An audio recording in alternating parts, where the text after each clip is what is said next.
My name is Patricia Lane, and I was only 12 years old when everything in my life turned upside down. That morning started like any other day.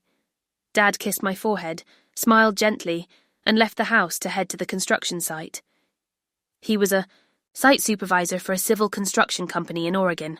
I still clearly remember the denim jacket he wore and how he said, "I'll bring home your favourite pastry this afternoon." That was the last thing I ever heard from him. Mum didn't even look up when Dad walked out the door. Her eyes were glued to her phone, fingers scrolling endlessly like she was drowning in an infinite stream of news. That struck me as odd.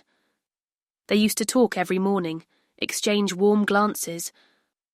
Lately, the silence between them had stretched longer, like a void I couldn't fill. By noon, while I was sitting in science class, the principal walked in. Her face was serious, but her eyes held a deep sympathy. I was called outside, not knowing what was happening. In the principal's office, my mum was already there. Her hair was perfectly styled, her makeup untouched, and her cold eyes looked at me like I was a stranger. "Your father is gone, Patricia," she said in a disturbingly calm voice. I froze. It felt like the air around me had disappeared. I screamed on the inside, but on the outside, all I could do was cry, choked and silent. Mum placed her hand lightly on my shoulder, patting it as if she were comforting an acquaintance, not the only daughter who had just lost her father. That night, I went up to my room early but couldn't sleep. I heard Mum on the phone downstairs, her voice low, but every word came through the thin walls of our house. "Actually, this might be a good opportunity," she said, pausing for a moment. "Being a widow is better than being divorced. At least I get to keep everything without sharing with lawyers." Then she laughed, a short, sharp laugh, like a knife's edge. I couldn't believe my ears. My father had only been gone for a few hours, and yet my mother, the woman who had held his hand through years of marriage, was saying such things without an ounce of sorrow, without a single real tear. I sat on the stairs, my hand covering my mouth to stifle the sobs, my heart aching as if it were being crushed. The only one who sensed the truth was Aunt Margaret, Dad's sister. She didn't sob loudly at the funeral, didn't offer hollow condolences like the others. She just stood quietly in the backyard, shaking her head gently whenever someone hugged my mum and said, "Poor thing." Aunt Margaret had known all along. She'd seen how Mum treated Dad, the disdain in her words when he lost his job temporarily, the irritated glances when he came home late after overtime shifts, but no one wanted to believe it. My mother always appeared polished, knew just the right words to say to fool people. Only Aunt Margaret and I saw how everything was falling apart beneath the surface. After the funeral, Mum transformed, no longer tired or sorrowful, no more red eyes.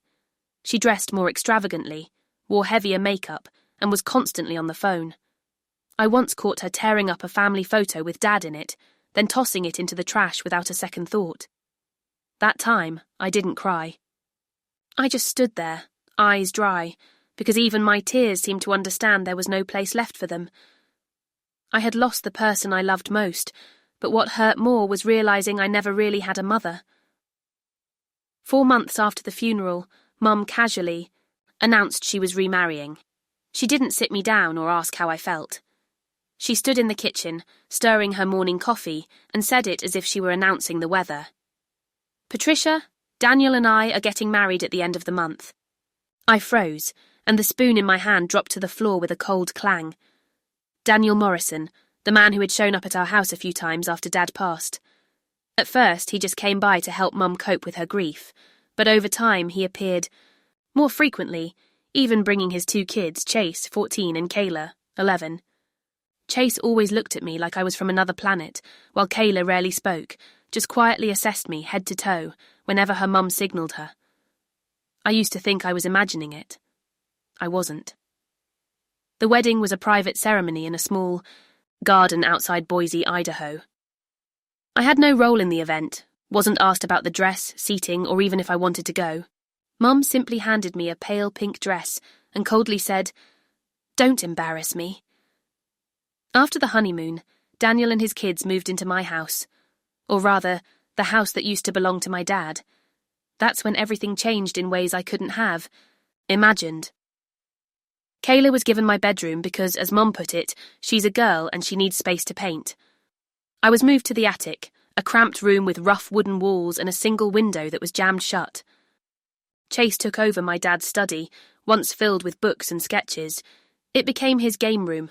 I protested, gently. Mum responded curtly, "You need to learn to share. The world doesn't revolve around you." Every night, dinner felt like a stage, play where I was just an extra. Mum filled Kayla's plate, saved the last piece of chicken for Chase, while I quietly ate cold salad. When I asked, "May I have some more potatoes?" she shrugged. "You've had enough." Weekend trips began, camping, canoeing, national park visits. I was never invited. Mum explained, "You're not into outdoor activities. Stay home and watch the cat." So, I stayed, with Ginger the cat and the growing feeling of being left behind. I called Aunt Margaret more often. Nights at her house felt like breathing again. She didn't ask many questions, just handed me a warm blanket, a cup of hot cocoa, and listened in silence. Once, while I was stacking clothes in her room, she asked softly, "Are you okay with how things are at home?" I didn't know what to say. Some truths once spoken hurt more than when kept inside. I just bowed my head and mumbled, "At least I have a real bedroom here." She squeezed my hand. Her eyes held no anger, no pity, just a deep understanding that made me want to cry. One Friday afternoon, I came home from school and saw Mom and Kayla sitting together in the living room. The table was covered with markers and drawing paper. They were laughing. Mum gently untangled Kayla's hair from her sweater, smiling like I didn't even exist. That image froze me at the doorway, my chest hollow. "Patricia, walk softer," Mum snapped. "Kayla needs to concentrate." I turned away and quietly climbed the stairs to the sweltering attic. No lock on the door, no one to check on me, just me and the wind whistling through the jammed window. That night, I pulled out a small notebook and wrote my first line. "I will not be forgotten. Not like this." I started thinking about college when I turned 17. Late afternoons in the school library, I sat alone, researching business schools, scholarship programs, and dreaming of a life I could finally control, a life where I wouldn't be shoved into attics or called the extra problem in a family I never chose. One evening, while Mum was baking for Kayla's upcoming birthday party, I gathered my courage and stepped into the kitchen. The scent of butter and vanilla lingered in the air, clashing with the heaviness in my chest. "Mum," I said, trying to stay calm, "I want to apply to the University of Minnesota. They have a great business program, and I've almost finished my application." She stopped, turned to look at me, not with surprise or emotion, but with visible irritation. "Patricia, where do you think the money for college is going to come from?" She set the cake pan on the counter, wiping her hands on her apron. "Chase. It's starting senior year. Kayla's got real artistic talent, and I'm planning to enroll her in an art academy out of state. You need to be realistic." I bit my lip. "What about Dad's savings? I remember he once said—" Mum frowned and cut me off with a sigh. "Are you still stuck on that? Your father didn't leave anything. Whatever was in the savings account was used for hospital bills, the funeral, and living expenses all these years. Did you think food, clothes, and a roof over your head were free?" I stood frozen, not because of her answer, but because of how she said it, as if my very existence was a burden. Still, I didn't give up. That weekend, I went to Aunt Margaret's. House as usual. She made peppermint tea and the cookies still smelled fresh from the oven. We sat on the porch swing, where the late afternoon sunlight stretched across the lawn like a soft blanket. I told her everything about the conversation with Mom, about my dream of going to college, and the lingering doubt I had about the money Dad once said was set aside for me. Aunt Margaret stayed silent for a moment, then stood up and went inside. I waited, clutching my now cold teacup. When she came back, she held a small old metal box secured with a tiny latch. "I've been keeping this for 5 years," she said, her voice low but warm. Before your father passed, he came to see me. He was worried. He said things were changing at home, and he didn't want to take any risks. My eyes widened as she handed me the box. Inside was a thick envelope, sealed tightly with tape. My hands trembled as I opened it. A bank statement fell out, and my heart pounded. Over $72,000 in the account, the beneficiary me, the assigned trustee, Margaret Lane. Your dad had been putting money into that account for years, Aunt Margaret said, looking at me with love. He didn't say why exactly, but when I heard he passed and saw how things changed with your mum, I knew why he did it. I was speechless, tears threatening to spill. Part of me wanted to break down, but another part felt a surge of strength. Dad hadn't abandoned me. Even when he was gone, he was still protecting me in the quietest way. Don't tell your mother, Aunt Margaret warned, her voice firm. If she finds out, she'll find a way to take it. From now on, you have to keep this completely secret. I nodded. For the first time in years, hope didn't feel like a luxury. That night, I sat by Aunt Margaret's window, moonlight reflecting off. The bank document in my hands. Those cold numbers now held the deepest kind of love. I didn't know what lay ahead, but I knew one thing for sure.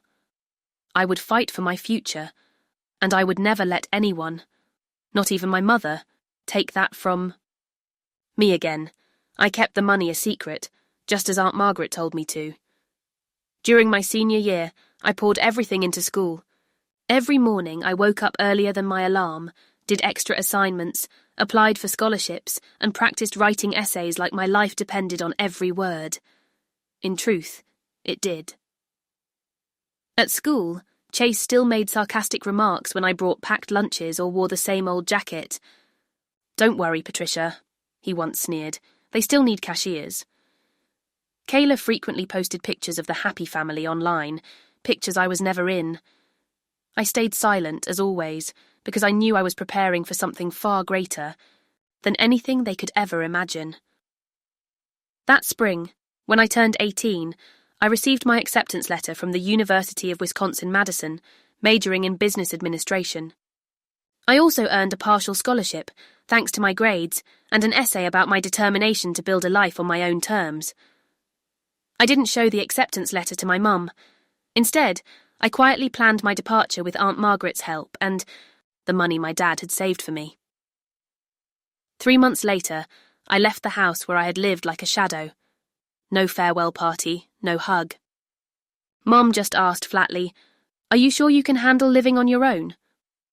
I smiled, nodded, and walked out the door, feeling as though I had just removed a weight I'd carried for years. College life wasn't easy, but I loved every moment of independence. I worked at a cafe near the dorms, joined academic clubs, and never passed up an internship opportunity.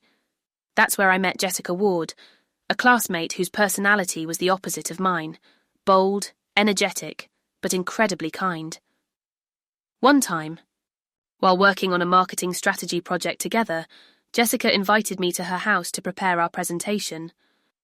I didn't expect the house to be a 3-story mansion in suburban Madison, and I certainly didn't expect her father to be Malcolm Ward, CEO of a well-known marketing firm called Ward & Cole Strategies. After our rehearsal, Mr. Ward overheard us practicing. He stepped into the room, nodded approvingly, and asked me a few questions about my market analysis. He didn't say much then, but a week later, Jessica handed me his business card and said, "My dad wants to meet you. I think he's looking for interns." That summer, I started my internship at Ward & Cole. At first, I handled small tasks, compiling data, assisting with events, making coffee. But I observed, learned, and stayed late whenever I could. When a senior employee suddenly left, I volunteered to finish her unfinished market report. That report caught Mr. Ward's attention. After graduation, I was offered a full-time position. I began as a market analyst. 4 years later, I became regional, strategy lead. By year 6, I was promoted to Director of Strategic Development at just 24 years old. Every step was deliberate, each small win a brick laid in the foundation of my new life. I bought my first apartment in downtown Milwaukee. I picked out the furnishings myself, minimalist, elegant, and nothing excessive. Then came the Mercedes-Benz GLC, a reward I gave myself after exceeding performance goals. But unlike Kayla or Chase, I didn't post photos for attention. I didn't need to. I only shared a few pictures with Aunt Margaret, the only one who knew my entire journey. She always replied, "Your father would be so proud, and I never once doubted you'd make it." I still keep a journal. Whenever I feel tired or uncertain, I open the old notebook where Dad's handwriting is on the first page. No matter where you go, I believe you'll get to where you dreamed to be. Now I'm there, the very place I once dreamed of, doubted and fought to reach. I never returned to the old house. I hadn't heard a word from Mom, Chase or Kayla in 6 years, until one June morning when a strange message appeared in my voicemail with a voice I couldn't mistake. "Patricia, it's Mom. I have something I want to talk to you about."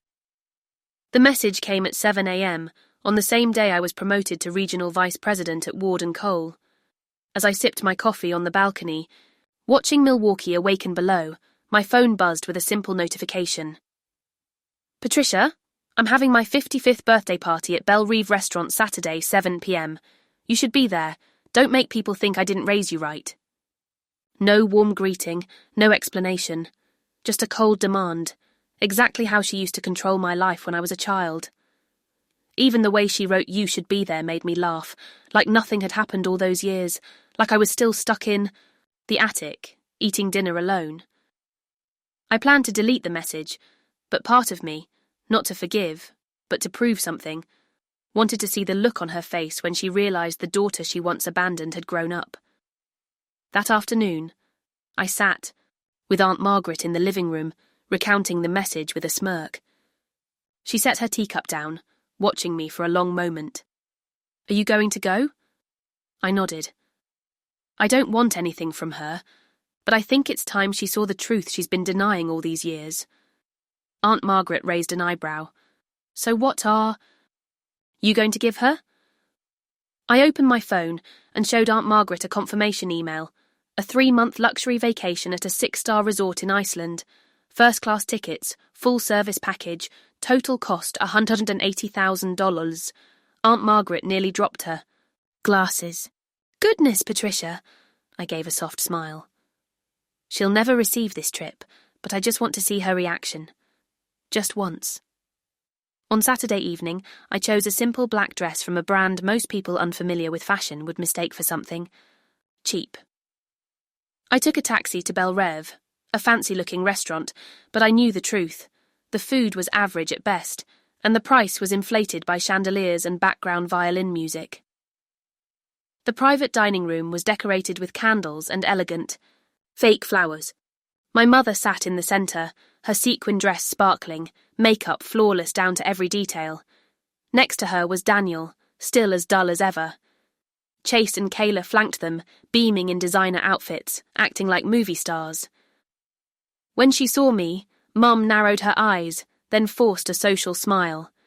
"Oh, Patricia, you showed up on time. At least you still remember your manners." I didn't respond. I just smiled and walked toward an empty seat at the end of the table. The party unfolded like a stage play. Relatives gave ordinary gifts, which my mother praised like they were treasures. A scarf, a cosmetic set, a shopping voucher. Then it was Chase and Kayla's turn. They stood hand in hand, confidently presenting their gift like they were delivering a graduation speech. "Mum," Chase began, "Kayla and I saved up all year to get you something really special." Kayla held up her phone, showing a picture of a brand new massage chair already set up in the living room. Mum clutched her chest and feigned being overwhelmed. "Oh my, you two are the most thoughtful children in the world." Then her gaze drifted toward me. "And what about you, Patricia? I'm not expecting much, maybe a card or a handkerchief." I calmly opened my handbag, took out a small blue box neatly wrapped with a white ribbon. I pushed it toward her. "Just open it and see." She took the box and glanced at it like she was judging a last-minute bargain bin item. When she opened it and saw the slip of paper inside, she frowned. "What is this?" I sat up straight. "A reservation confirmation for Aurora Blue Resort in Iceland." 3 weeks, full service package, first-class tickets. That's my birthday gift to you. The room fell silent. Kayla dropped her spoon.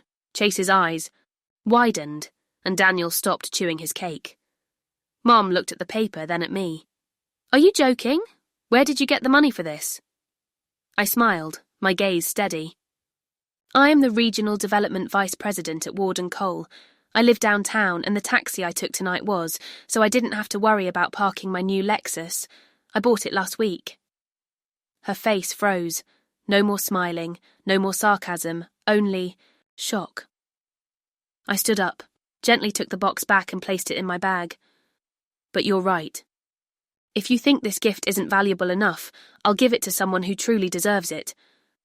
I turned and walked away, my heels clicking clearly across the silent room. Outside the restaurant, the summer breeze brushed through my hair. I took out my phone and sent one message to Aunt Margaret. The trip to Iceland is yours. I left Belle-Rive behind in a heavy silence, walking away from the stunned stares of my mother and the family who never really saw me as one of them.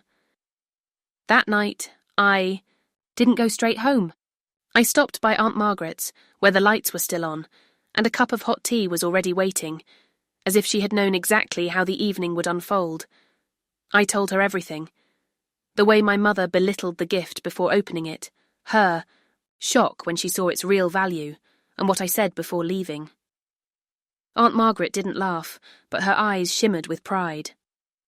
You did what most people never dare to, place your own worth above fake approval.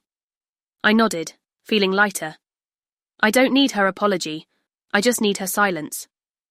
But silence didn't come the way I hoped. The next morning, as I was getting ready for work, my phone wouldn't stop buzzing, 3 missed calls from an unknown number. Then a message arrived. Patricia, we need to talk about last night, and about us. I didn't reply. An hour later, another call, this time from Daniel's number. Then Kayla called. Chase sent a message. Mom is really upset. Maybe our little sister didn't need to go that far. Little sister. The phrase sounded so fake. I was never his sister. Never treated like family, yet now he used such a familiar tone, like the past never happened. That afternoon, during a strategic meeting, my mother sent a long email titled, in bold, for the family.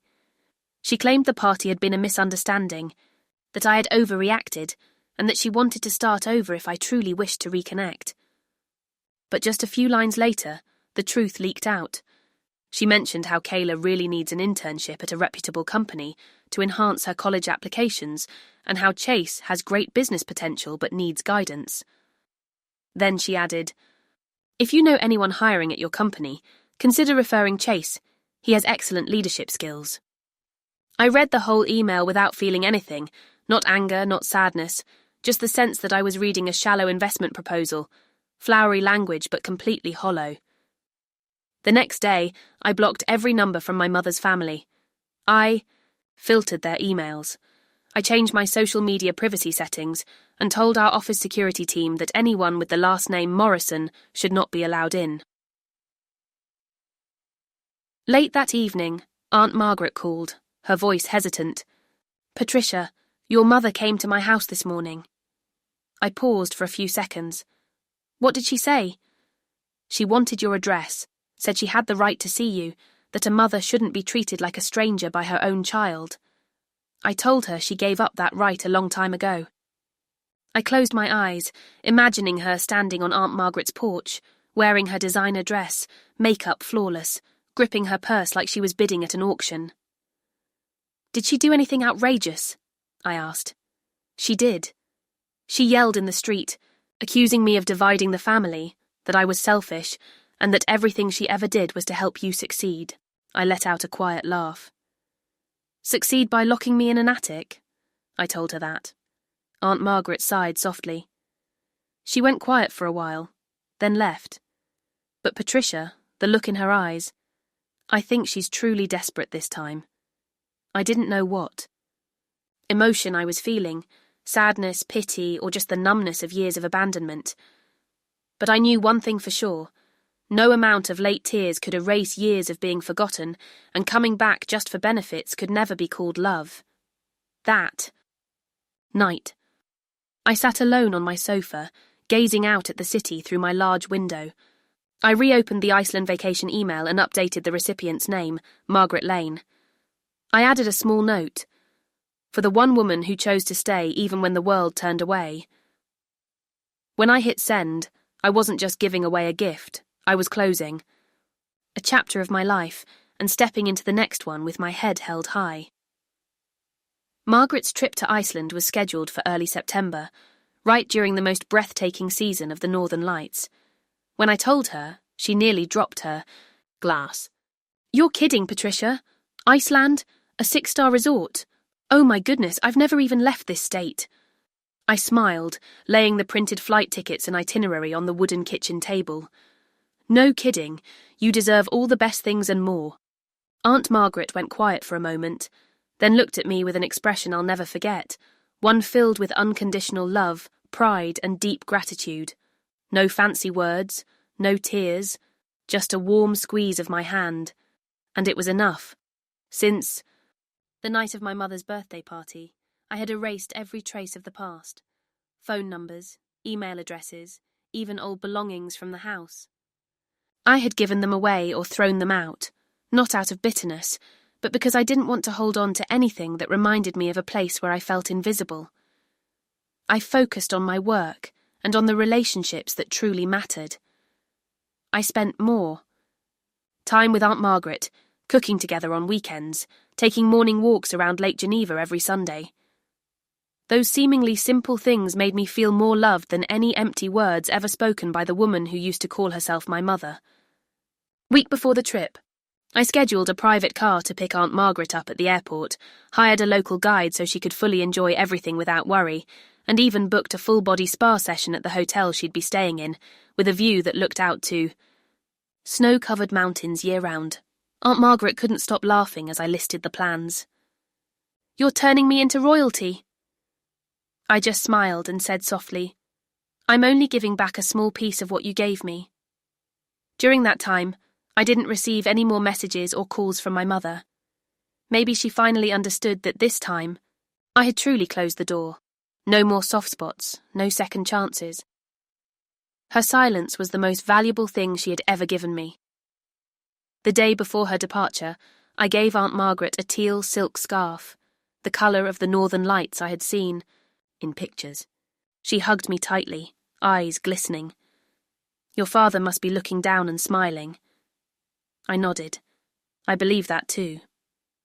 That evening I sat alone in my apartment, city lights twinkling behind the glass window.